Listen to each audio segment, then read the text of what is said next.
Here we are with all the magic ingredients for the soil that we use for propagating rose cuttings.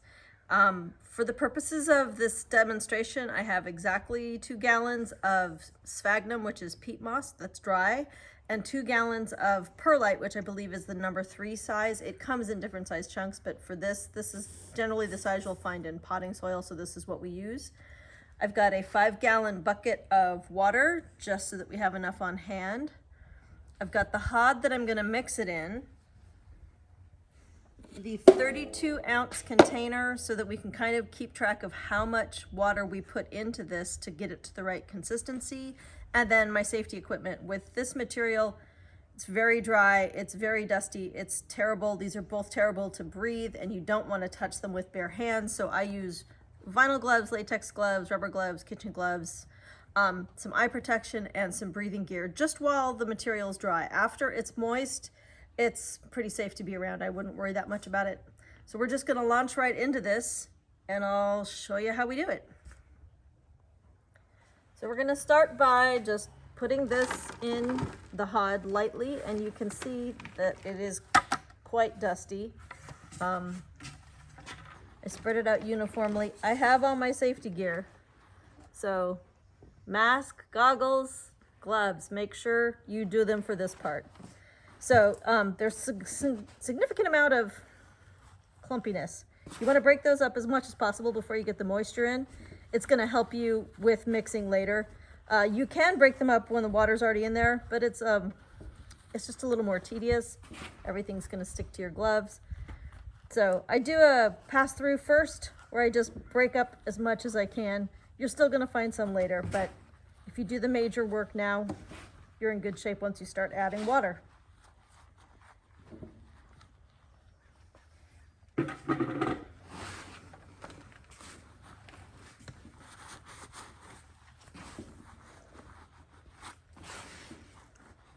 Okay, so we've got this pretty smooth. There's still little chunks in there, but not enough for us to spend 10 more minutes getting them well out. So I'm adding 1 32-ounce container of water, and you can see right away that the moss just sort of repels it. It doesn't naturally absorb like other potting soils will do.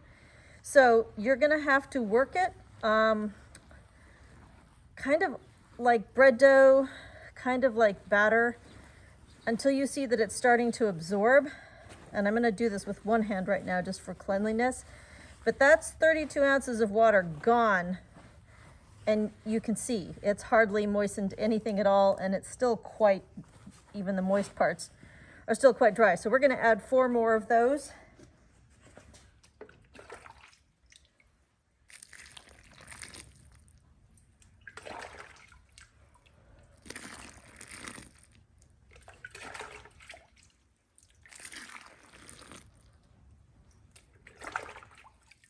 So that's 5 of these 32-ounce containers. I'm going to bet that's going to get us pretty close to how much we need for this much soil.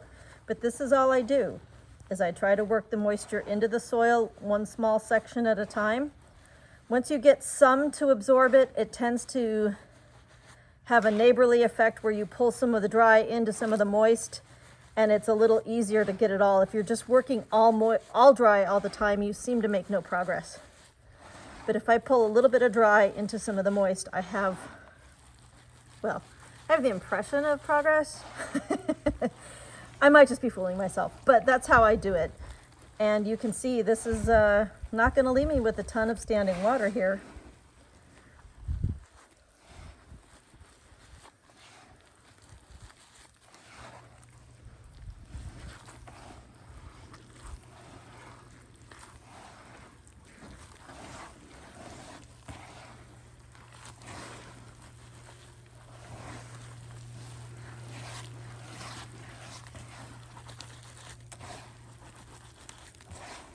And that's all I do. I just pull some dry into the wet. Starting is kind of the hardest part.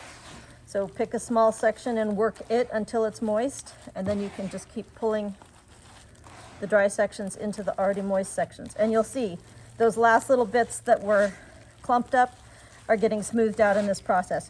I do it like this for 2 reasons. One is to get rid of the rest of the dry clumps, and the other is to make sure that I'm getting as much of an even saturation into this moss as possible. I may at some point here add one more water, but right now let's just stick with these 5. So this is 6 of the 32-ounce cups. I added one more and I mixed it through, and you can see we have a little bit of runoff right here, but I'm not convinced that this is absorbed, and I usually let it sit for just a little while to make sure that it absorbs as much, see I've got a little dry spot there, as much as possible. So we're gonna let this sit for a little bit. We're gonna come back and we're gonna see how much standing there water there is at the bottom. I may not have to squeeze this batch out. We'll know for sure after it's done a little bit more absorbing. So I'm just spreading it out evenly so it has as much chance to get to the bottom and the top as possible. But you can see we've got good liquefaction here. I don't think we're gonna need any more moisture at all, and we shouldn't have to remove too much from this.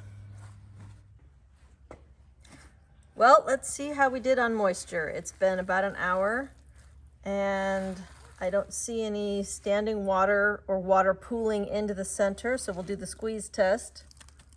But that is a little bit wet. We don't want it quite that wet. But here's what I think. I'm gonna mix in the perlite because that's not insanely wet. I'm gonna mix this up once more and then mix in the perlite because the perlite does a little bit of absorbing as well. And you don't, it's such a fine balance. You don't want your cuttings to dry out and you don't want them to rot. I'm thinking this is not too wet, and after we mix the perlite in, I'll give it a squeeze and we'll see how it comes out. But I'm thinking this is probably okay. So for 2 gallons of peat, 5 to 6 of the 32-ounce containers, mostly full when I dump them in, seems to be about the right amount of water, maybe a little heavy. But let's mix in the perlite and then let it stand again for just a little bit and we'll take a look at how it goes. All right, here goes. Again, make sure you are wearing your mask and your gloves for this part. Eye protection's a good idea too. But that's it. Right now we should have equal parts, 50-50, perlite and moss. And all I do is just no particular method. I just muck it up until it seems to be evenly mixed. So I'm gonna do that. And then I'll come back and show you what we've got so you don't have to stand around watching me mix this. And we'll see how moist it all seems after it's had a little bit of a sit. There you go. So this is our 50-50 mix. Not too wet. That was the right amount of moisture, I think. This is just a nice mix. I didn't even need to let it sit to absorb. The perlite is taking up the excess moisture that was sitting there. And this is what 50-50 looks like, pretty much. So when you're doing it by hand, you don't have to measure as carefully if you want to eyeball it. This is about what a 50-50 mix of perlite and sphagnum, oops, see I've got clumps, is gonna look like. And that's it. This is what goes directly into my pots. I don't add any moisture. I don't add any fertilizer, never add fertilizer or you'll burn your roots and they won't do as much work to create a good strong root system. So you don't want to add fertilizer at this stage. And this is all I do, right into the pot. If you have any questions or comments, feel free to leave them below. I will get back to you. And otherwise, thanks for watching the video.